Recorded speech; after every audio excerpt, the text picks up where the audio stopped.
So this picture you're looking at is a Philadelphia row home that somebody 3D printed, and they lit it up from inside, and they were giving it to someone else as a gift. I think maybe the person had just bought this home. And it inspired me. I live in Philadelphia myself and thought, hey, it'd be kind of cool to 3D print my home. And didn't do anything at the time, but fast forward a few months. This is a video from December of 2019.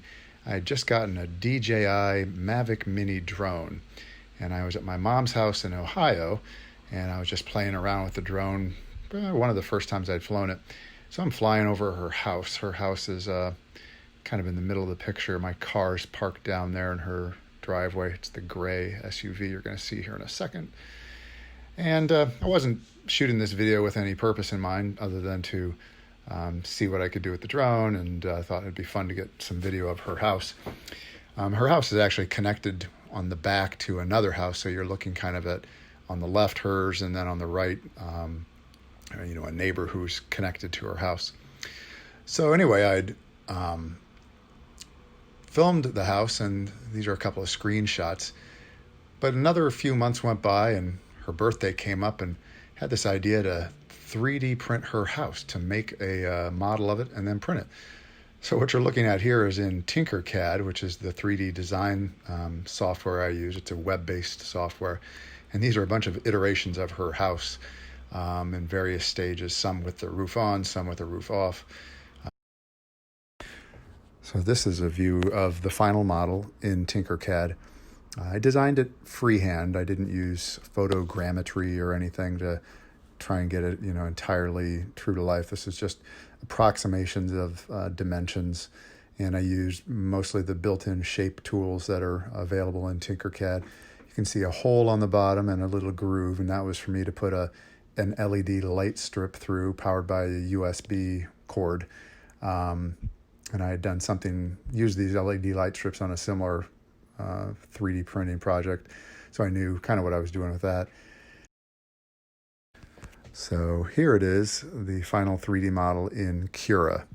Cura is the slicing software I use to create the G code, the code that the 3D printer understands to know how to print the model. And I think I enlarged it up to 135% to get it to be about the right size for what I wanted it to look like. Here is a small version I test printed, and then another one I test printed, slightly larger. And there it is again. And these were probably earlier iterations. There's a view as it was being printed, kind of show you the inside. Here is the time-lapse video of it being printed, the final version that I ended up sending her. I did use supports on this one. I initially even tried tree supports, and that kind of caused a problem.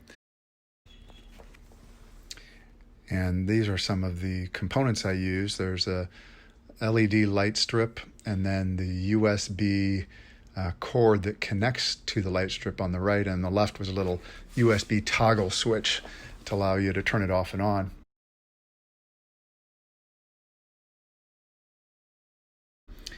And then here are some views of the model. You saw a view from underneath of the hole, and these are just the different sides of the final version. And there it is with the cord coming out of it. I glued the cord in to hopefully keep it in place. And here it is lighted up from the inside. It's a little brighter than it probably should be, and I wish I had like some kind of thin window type material to really diffuse the light, but I'm still pretty happy with it. And here's just a video showing it on the 3D printer. It's in Creality Ender 3 3D printer. And then I turned it on to show the lighting. And there it is. So I think my mom will like it. And it's shipping to her as we speak. But it was a fun project. Hope you enjoyed it.